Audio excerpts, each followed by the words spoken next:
The Summer I Turned Pretty grew up in its final episodes and became better than the books. The changes the Prime Video series made gave Belly, Conrad, and Jeremiah a satisfying send-off. It's a truth universally acknowledged that when a novel is adapted for the screen, the book is almost always better. But what happens when it's not? Well, as The Summer I Turned Pretty proves, that's when things get really interesting. No disrespect to Jenny Han's beloved literary trilogy, it's sweet and the perfect fit for its intended romance-loving ya demo. But the tweaks made to those novels for the Prime Video adaptation, Han's the showrunner. So it's not like these changes are coming without her approval. From the very beginning have not only opened up the story of Belly Conklin, Lola Tung, and her angst over loving the brothers Conrad, Christopher Briney, and Jeremiah, Gavin Casalegno, Fisher to a wider audience. But they've also deepened the story by expanding its world. If viewers only knew how non-existent Stephen, Sean Kaufman Taylor, Rain Spencer, and even Laurel, Jackie Chung, are in the novels compared to their on-screen counterparts, and offering a more nuanced take on what's really at the heart of the drama at Cousins Beach. And more specifically, it's the two major changes made to the third novel, We'll Always Have Summer, that allow the series to grow beyond its ya roots and give these characters a much more satisfying send-off than the novels offered. Listen, it was always going to be Belly and Conrad in the end. It was obvious in the novels and even more so in the TV series. But just because the ending is obvious doesn't mean Belly and Conrad don't have to earn their happily ever after. The series, thankfully, makes them earn it.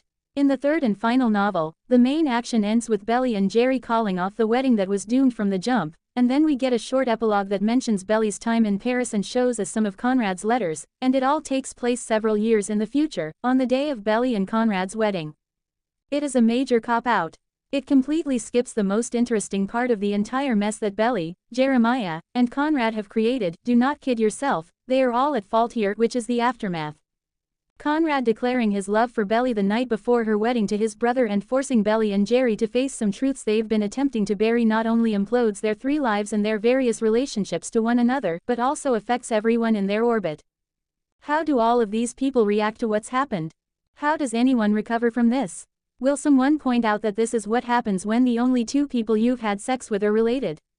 It's a disaster, but figuring out how to survive the disaster makes for great storytelling opportunities.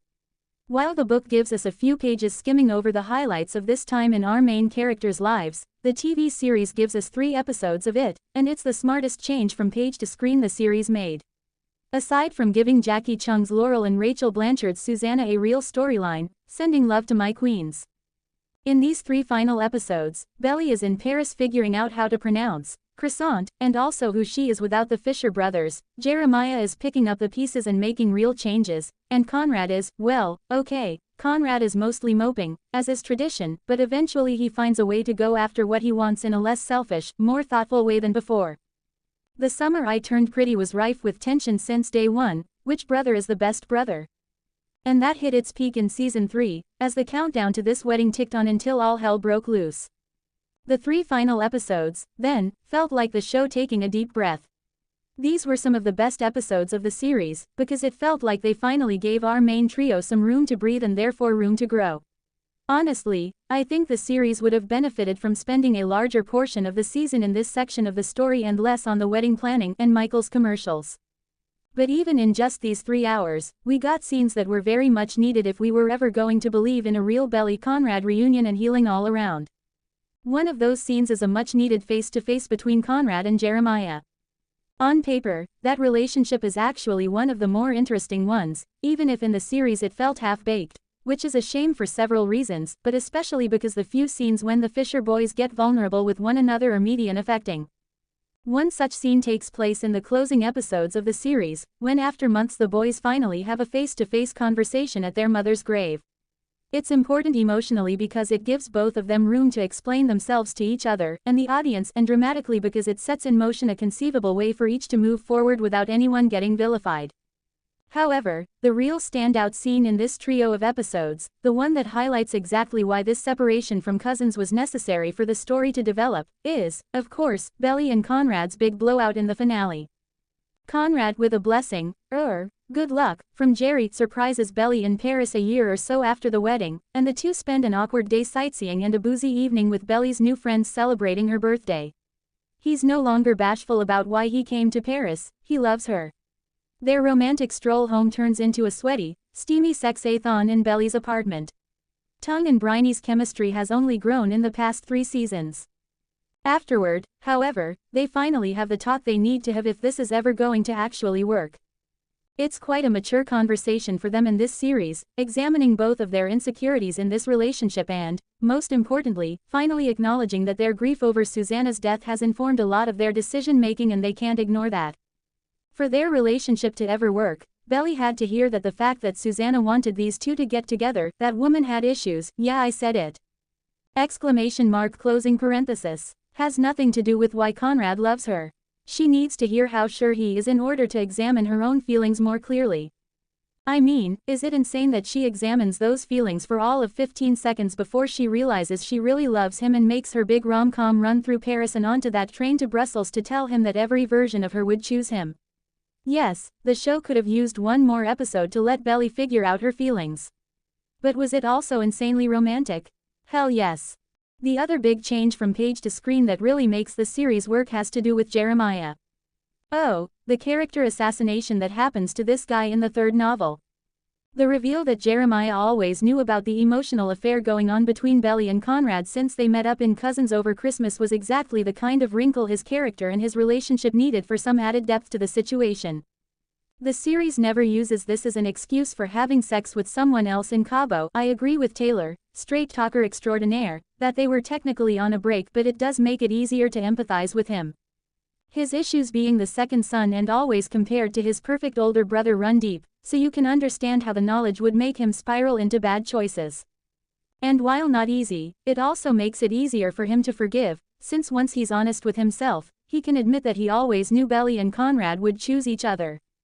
Since we have limited time for such a shift, this twist in the plot helps move things along. It also informs his actions following the wedding, forcing him to stop being a victim and take control of his life. By shedding those insecurities, he's able to realize what he wants. By the end of the finale, he's making a name for himself as an up-and-coming chef. The speed at which this happens is ridiculous, but again, I believe in Taylor Jewell and her PR prowess.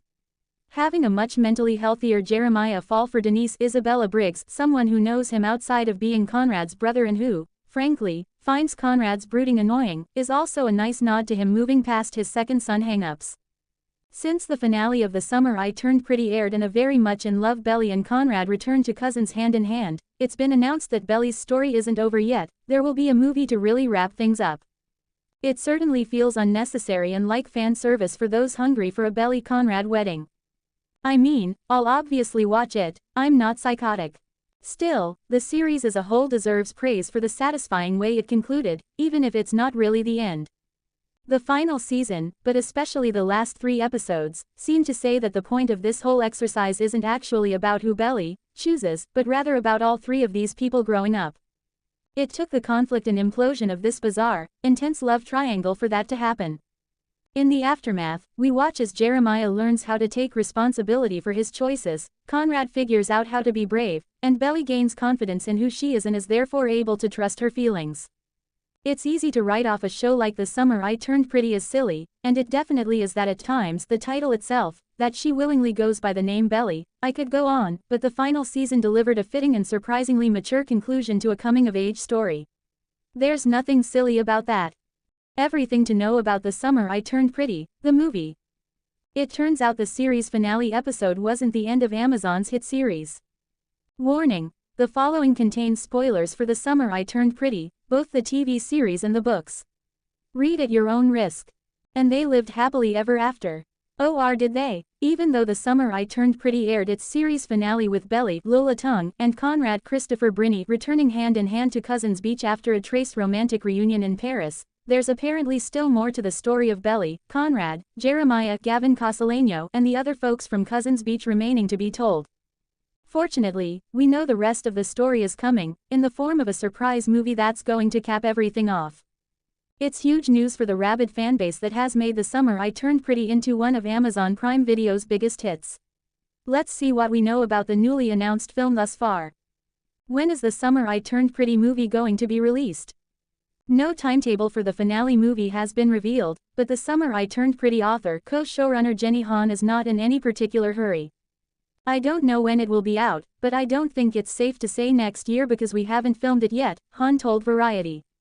I honestly, really want that extra time, because it's just getting the actors a little bit closer to adulthood. We're getting to see Belly at 15, turning 16, and then seeing her as this young woman. And now Lola is 22. I think that I always wanted some distance for the movie, so I'm really glad to get that breathing space. We'll talk about the potential story ramifications of that comment in a moment, but what this means for the release date of the Summer I Turned Pretty movie is that you'll may have to wait a couple years for this ending. Will the Summer I Turned Pretty movie be released in theaters? Nothing is known about Amazon's release plans for the movie, but the fact that it's being specifically classified as a film instead of several new episodes means some sort of a theatrical release, even if it's just a one-day-only sort of event, is certainly possible. It's unlikely that they've made any decisions about this yet. What will the movie be about? While Prime Video hasn't specifically said anything about the plot, Han gave us a pretty significant clue in a quote she gave in the announcement about the movie. There is a big milestone left in Belly's journey, and I thought only a movie could give it its proper due. I'm so grateful to Prime Video for continuing to support my vision for this story and for making it possible to share this final chapter with the fans.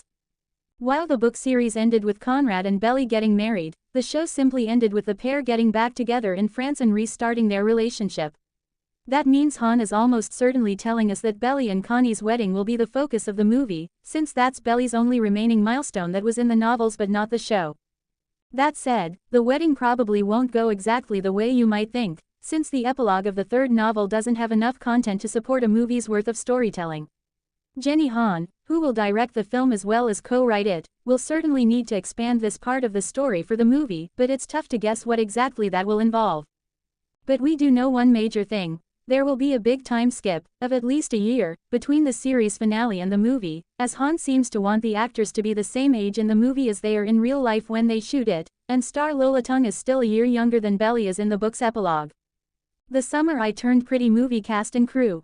Jenny Han will direct and co-write the film along with co-showrunner Sarah Kucherka, and we should expect to see just about the entire main cast back as well.